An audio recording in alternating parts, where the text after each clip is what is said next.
What is going on, everybody? What is going on, everybody? My name is JeffLightsyJr. here at the Black Balls channel. We have a special guest in today, Mr. Jalon Jones, quarterback at Bethune-Cookman. Jalon, how's it going, man?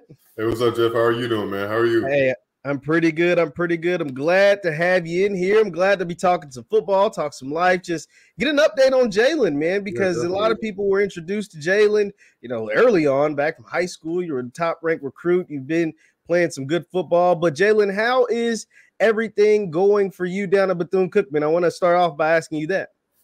Man, everything's going great down at Bethune, man. Honestly, it's Daytona Beach. What more you got to say after that? It's waking up 75-degree weather every day. You can't really get used to it. Trips to the beach daily. Great atmosphere, great environment, great school, great education. Great people. What more do you want? Honestly, Hey, you can't beat it. 75 in the beach every day is beating what I got. I'm gonna just tell you that. But before we got, I'm from Louisville, man. So I live in Louisville, Kentucky. So yeah. Is it snowing yet? No, it's May now. Don't do us like that. It's May. Okay, it passed snowing time. It's past. Yeah. We're headed to summertime, springtime. It's yeah. So it's raining. Huh? It's raining. Yeah, it do be raining sometimes. I can't lie. It be raining a lot over here. But what I want to ask you, Jalon, let's take it back a little bit, man. Let's take back. Who was the first person to kind of introduce you to football? Who put a football in your hands, and when did you realize, like, yeah, I kind of like this thing, or was it not that easy? Nah, honestly, my dad. My dad, he's he was a linebacker. He went to the University of Colorado. He was on the '89 national championship team that lost to Notre Dame. He was I think he's like top 5 leader tackler in Colorado history. All of that. Went to camp with the Chargers. So I mean, football was something that was big in the household. I would say athletics as a whole, I would say was big in the household. Honestly, because on the other side of it was my mom herself, who was a Olympic high jumper. So wow, I didn't know that. Dude, yeah, wow. Mom was a 4-time national champ high jumper. She just got inducted to the Pac-12 Ring of Honor. I think earlier this year, actually. Wow. So that was something that was pretty big. And so, athletics was something that was pretty big in our household coming up. So when, did you ever, venture off into the track and field range at all? Or was that ever a thing with your mom being such a talent over there? I did track a little bit my 9th grade year to keep me in shape for football. But it wasn't like a thing. I was too busy doing they put me in a lot of things, but by the time track was one of them, football was really kind of taking over as like my sport. So when was it that you realized okay, well, let me ask you this, because with quarterbacks, when did you start playing quarterback? Your dad was a linebacker, your mom was a crazy athlete as far as a jumper, but you ventured to the quarterback position. So when did you start playing quarterback, and when did you realize hey, I'm actually pretty good at this quarterback thing? I started playing quarterback in 7th grade. I was actually playing linebacker, the safety a little bit, and receiver a little bit. But I always could throw the ball. And my dad was like, "Hey, you can always throw the ball. Let's try to see where you are at a quarterback." So they put me in a quarterback. 7th grade, started training a little bit, the right ball. Then 8th grade, I actually ended up trying out for the JV team in high school, and I made the team. And I was the starting and backup quarterback for a little bit, and I was there. And so, I mean, after I made that decision to quarterback, it was like, oh, okay, this is what we want to do. Let's full steam ahead, our balls to the wall. Let's go at it. And so after that decision, it was over. Hey, so yeah, you're playing quarterback. You're starting to ball out. When did you first get that varsity start, and what was your first varsity start in high school like? My first varsity start, honestly, it was in 10th grade. I came off the bench all 9th grade. But my first varsity start, it was big. It was against this school called Mills Godwin. I'm making you think right here. Honestly, you're taking me back. I feel old right now.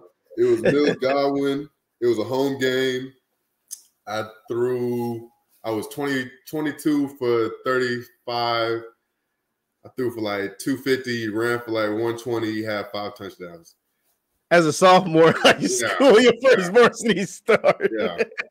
I mean, this is why you was thinking so hard. You broke down the stats. You broke what worked? Let's go all the way in. What worked? Why were you on fire that game? You gotta remember this stuff, man.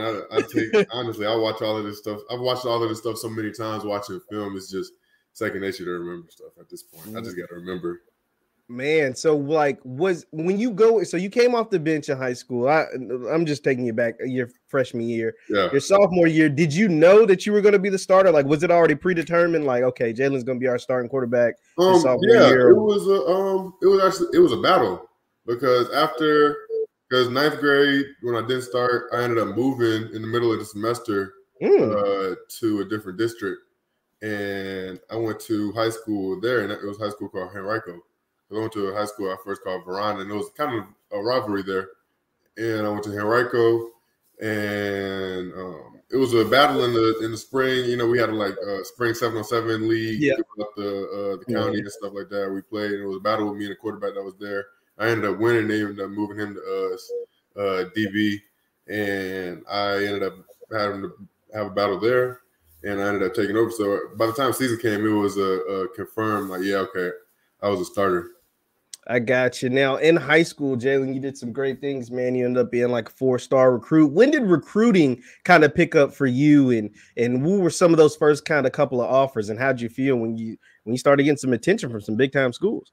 It's actually crazy. Going into my 9th grade year, I got my first offer from University of Virginia, UVA. Okay.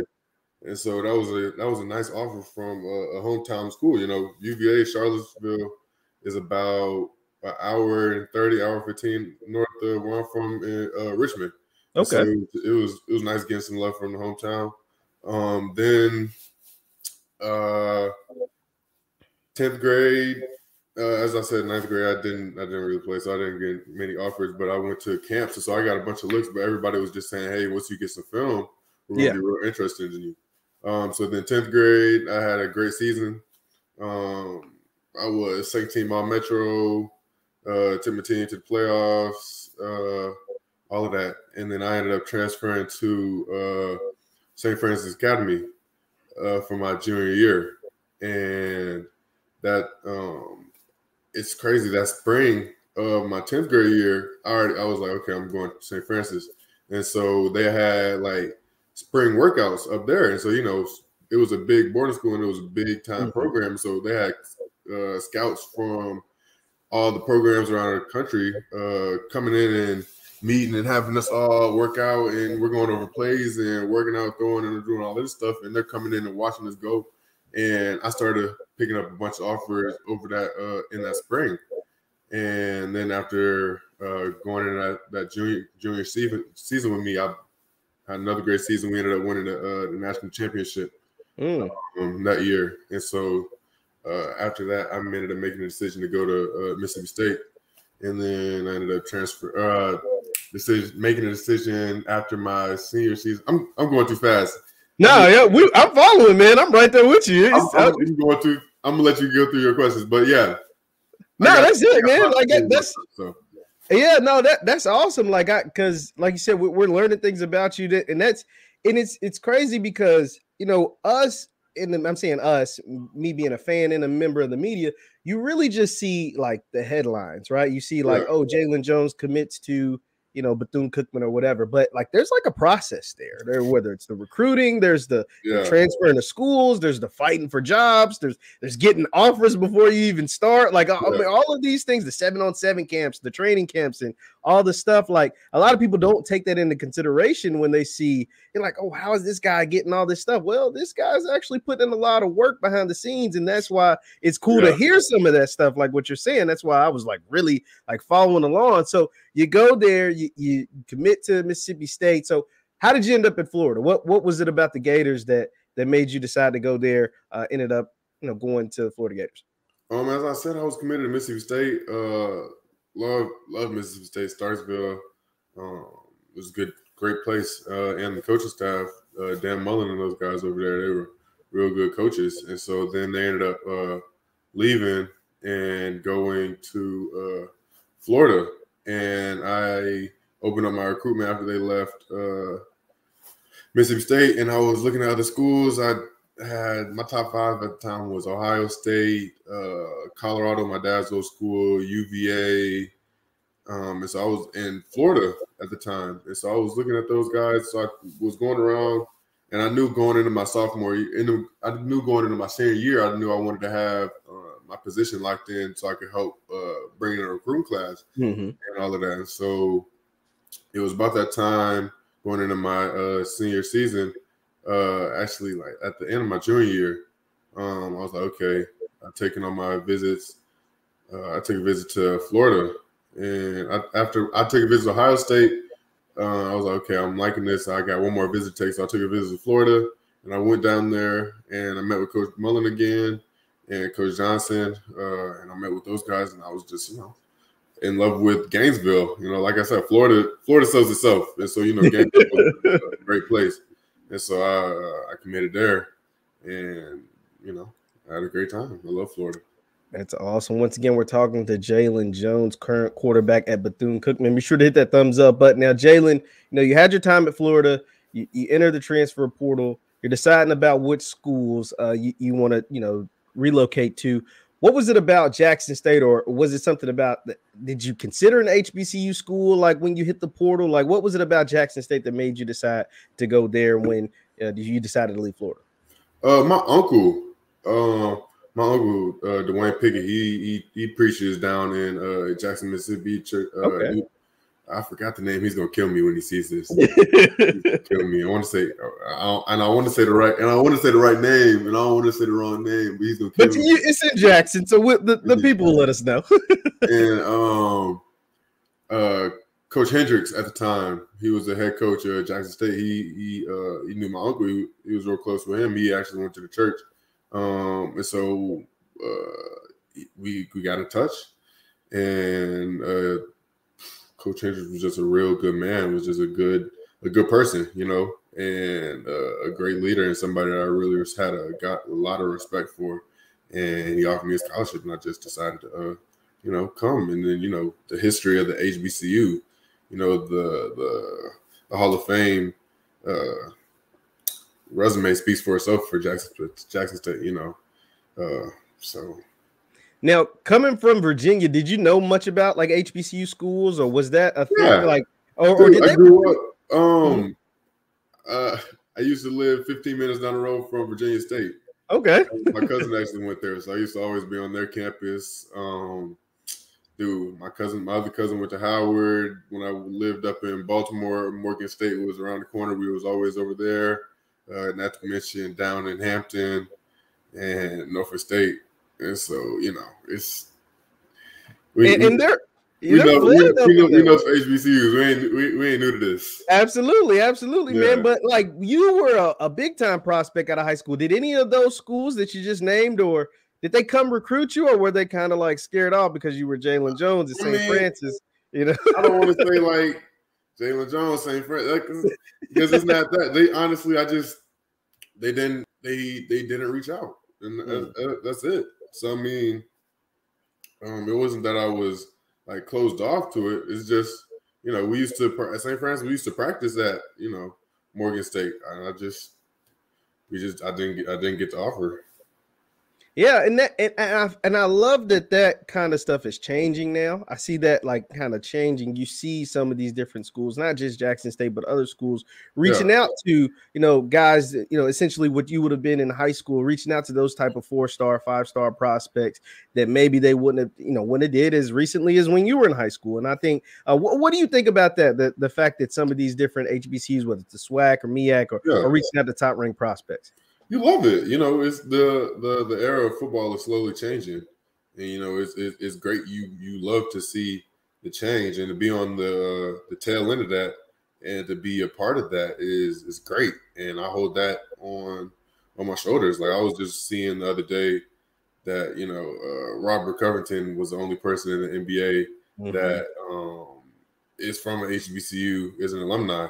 And, you know, that's big. And so I take being an HBCU alum and player is a big responsibility, because it is, you know, that tradition, that history, it speaks for itself. And to be a part of that and to be able to carry that on my shoulders as well, it's huge. And I take that with a lot of love and respect. You know, you got to love, like, Bethune-Cookman, Mother Mary. You got to love Mother Mary. Like, hell Wildcats. Like, honestly, you got to love Mother Mary. And absolutely, her tradition and everything that she stood for, you know, that's something that's real big. And the fact that I can, you know, hold a part of her tradition on my shoulders, that's big for me. Absolutely. Once again, we're talking to Jalon Jones, quarterback at Bethune-Cookman. Now, Jalon, I want to ask you about that spring season that you had at Jackson State. Well, first of all, let's before we talk about that, what was it like? I mean, you were a college football athlete. It's been a couple of years now, and it's crazy to think about. During COVID, right? When COVID first hit, it looked like you guys weren't going to have a season, and now you end up having a spring season. But what was it like, and what was the coaching staff kind of saying to you guys when, you know, the world kind of stopped and you guys weren't playing in the fall of 2020? Yeah, I mean, it was big. It was crazy, actually, because, you know, we had that fall 2019 season. We got through with that, and we got into the first part of spring workouts, and then we went home for spring break, and they didn't let us come back, and we just stayed at home, and it was crazy.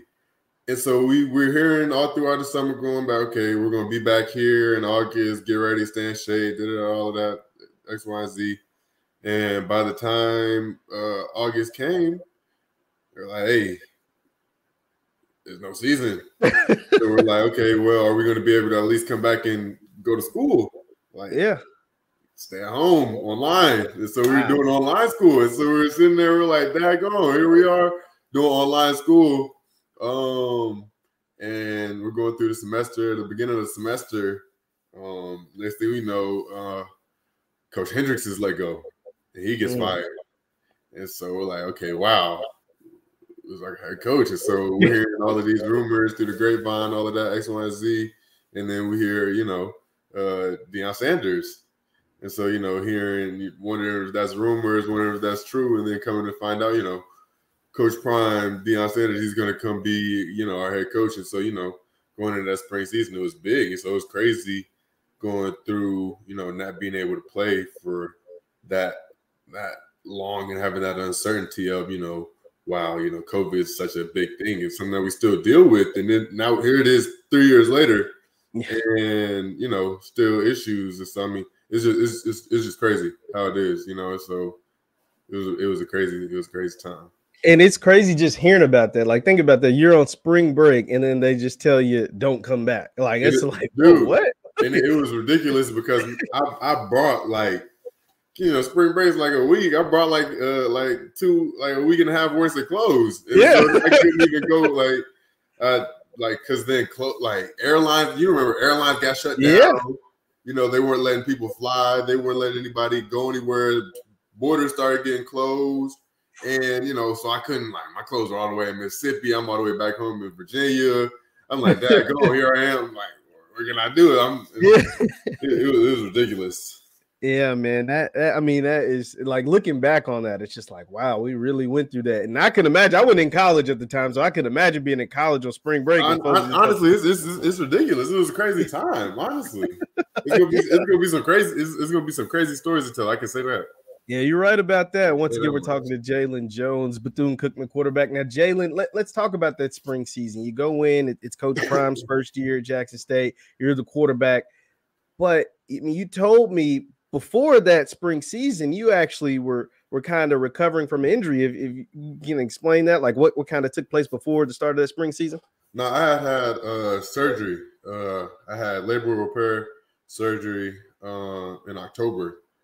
and I had to go through rehab. That whole, little. How many was that? October, November, December, January, February. 4 months of rehab to get ready for practice. It was really about 3.5, 4 months of rehab for surgery, and I was back in Mississippi playing, and so just getting ready for that. What a season entails. It was only about, I forgot how many games we played. I think it was like 6 or 7.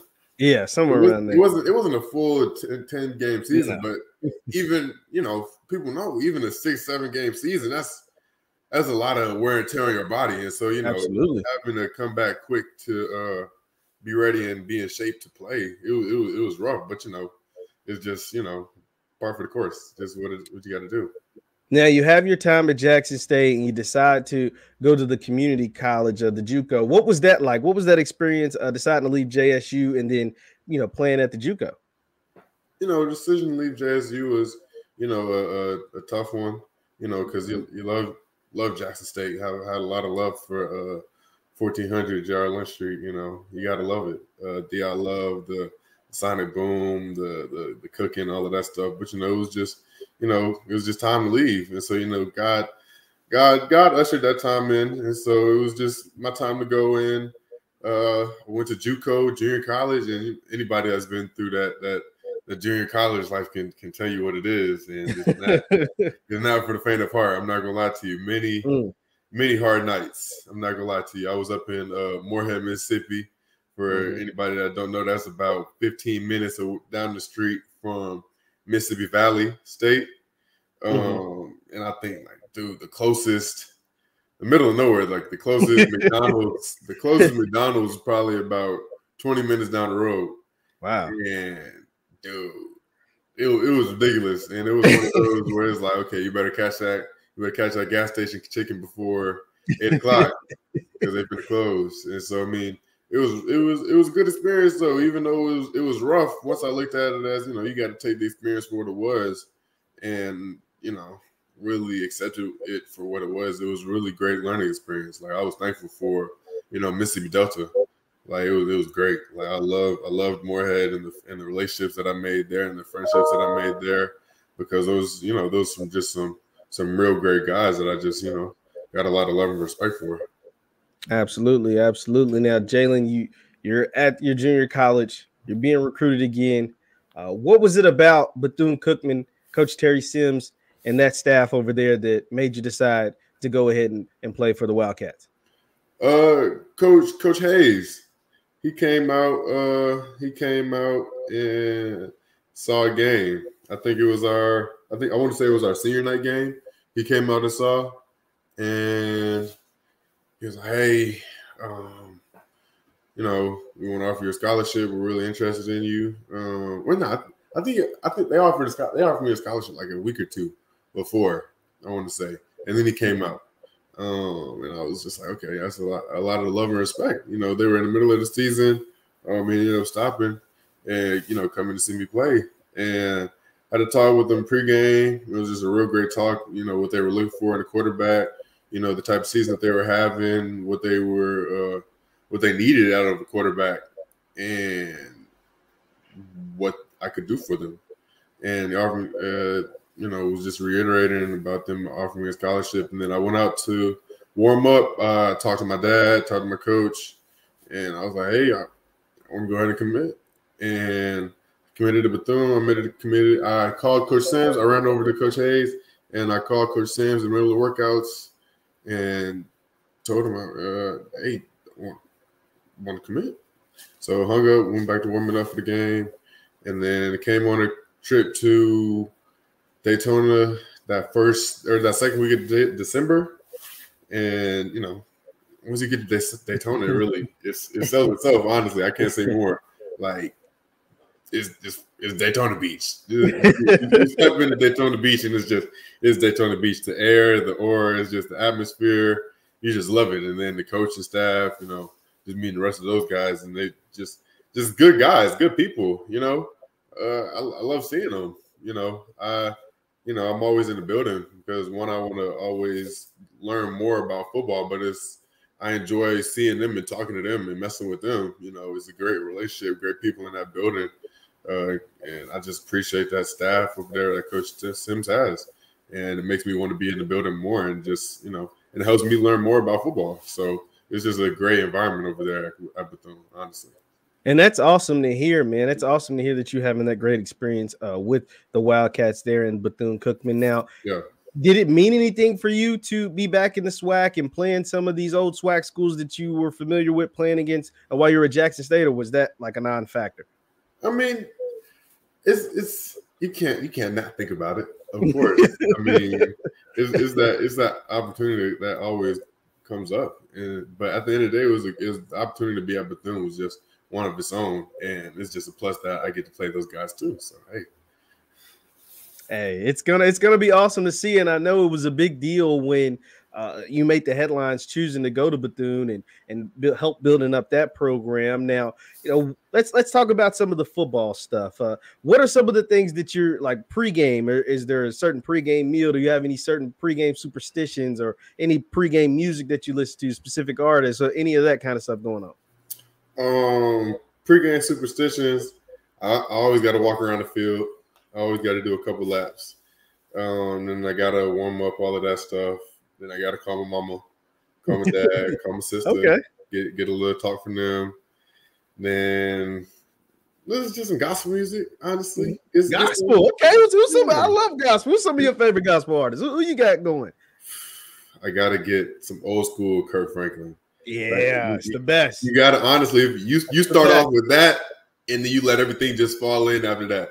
Okay, what's the go-to Kirk Franklin joint, or is there one? Is there a couple? If you got a couple, Revolution, Melodies from Heaven. Melodies from Heaven is it? Hey, that's a good one. Dude, honestly, Revolution. Something about the name Jesus is just honestly. You start off there, and then it's just a good mellow vibe. So you just enjoy it. Yeah, man. Yeah. So we're talking about your football and stuff like that. Now, it looked like on social media you might have had an injury. Did you have an injury? Are you recovering? What's kind of going on with that? No, quick little same injury that I had back before Jackson State season. Tore my labrum, but it's just had the surgery a couple weeks ago. So doing great. Started rehab already. And so season's in August and in September, so it's plenty of time to re-heal, and it's non-throwing shoulders, so it's just routine surgery and routine rehab process. So nothing serious. Now, from your time, Florida, Jackson State, junior college, what are some of the things that you've been able to see, and now going into this fall season with Bethune, that you've seen your game grow, or some places that you're working to improve and hopefully have ready to go starting this fall? Honestly, the main place that I've seen my game grow,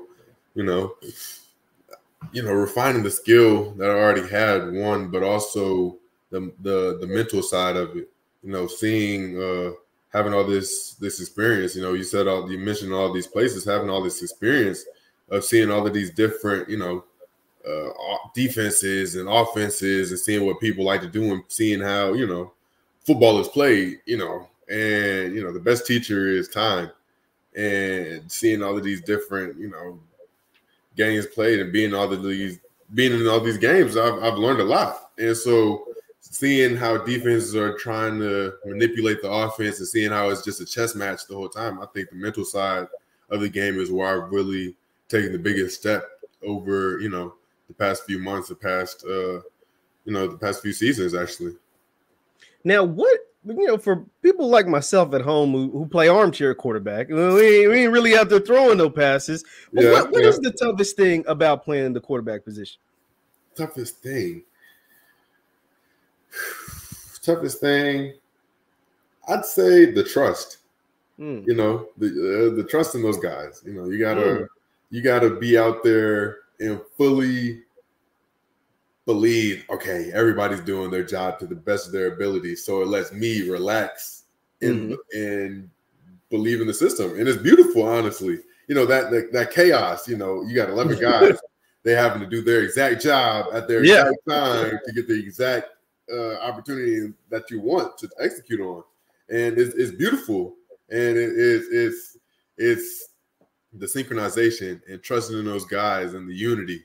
You know, it's just you just love it, honestly. And so I think that's one of the besides learning where everybody has to be, where everybody has to do, and all the defenses and all of that stuff. I think one of the toughest part is really, you know, trusting and believing in what everybody got to do, because once that happens, it's fantastic. Absolutely. You know, I don't think people believe. I don't think people realize. I think that's the toughest part that people don't realize about you know, the quarterback position, and you know. That's for our armchair quarterback, as you say. Yeah, and that's me, and that's us. We love to talk about it. And speaking of those armchair quarterbacks and guys like me that like to run their mouth, being a collegiate athlete, especially at some of these big-time programs, at a SWAC program like Bethune-Cookman, how social media, when it comes to critics or praise, how do you kind of manage that? Or is that something like, do you look at the things that people say about you on social media, or are those things you pay attention to? Or I mean, how do you kind of deal with that? Honestly, most people know me. I'm not really a big, like, I have that social media and all of that stuff and that presence there, but I'm not in tune with it to say, this and that. People usually bring me stuff, honestly, and that's how it'll go from there. I'll ask somebody about what's going on, but I mean, unless it's something that's very like glaring like that, I'm not really in tune with it until, you know, something is brought to me. So but even when people like say if some, you know, douchebags on Twitter just rattling off, Jalon is the worst quarterback ever, and even if somebody brings does that bother you at all, or do you kind of protect yourself from doing? Are you good on that? I can never. People that aren't inside the car can't affect what's going on inside it. I like that. You got to keep on driving. So I like that, man. I like that. Now, Jalon, for the Bethune-Cookman fans, man, I'll get you out on here on this. Once again, we're talking to Jalon Jones, quarterback at Bethune-Cookman.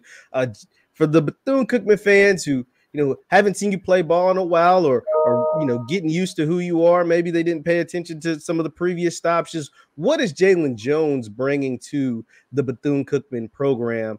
Starting, you know, you're already there, but starting this fall, and what do you hope to deliver as far as a quarterback, not just on the field, but as a person in the community down there at Daytona Beach?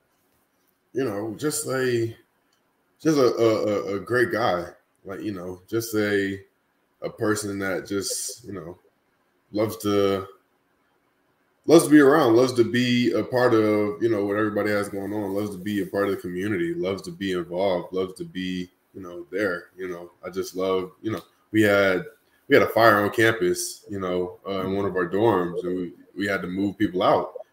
You know, football team, we were the first guys over there. You know, we were moving people out. We were helping out with that. You know, I just love that side of things. You know, mentoring kids down there at schools. You know, it's just that environment. You know, it's just it's great. You know, I love Daytona Beach, so giving back and helping Daytona Beach isn't an issue at all, because it's a great place to be, and I really enjoy it.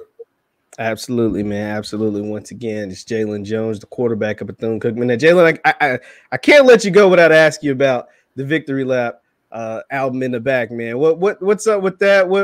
Why did you decide that you wanted to have that? It looks amazing, by the way, and RIP Nipsey Hussle. But what's going on? Like, what is it about Victory Lap that made you want to go and get something like that? Dude, you know, Nipsey's a great artist, you know, and actually my stepmom, she's a manager over at Atlantic Records. And so she worked with Nipsey on that album, and she has a bunch of different artists that she works with, but that was just, you know, one of her artists and one of her albums. And so, you know, as you see, she has that in the house. So, you know, it's just, you know, everything that he stood for, you know, it's just something that's great to have over there, you know. Yeah, that's awesome, man. Well, Jalon, best of luck to you, man. Once again, it's Jalon Jones, quarterback of Bethune-Cookman. Best of luck to you this fall, man. We'll definitely keep tabs on you and the Wildcats. And thank you so much for the time, for coming out and spending a few minutes with us. Nah, definitely. Anytime. Let me know, Jeff. Appreciate you, man. No problem. Hey, once again, you're watching the Black Boss channel. It's Jalon Jones. Thank you guys for tuning in, and we will see you.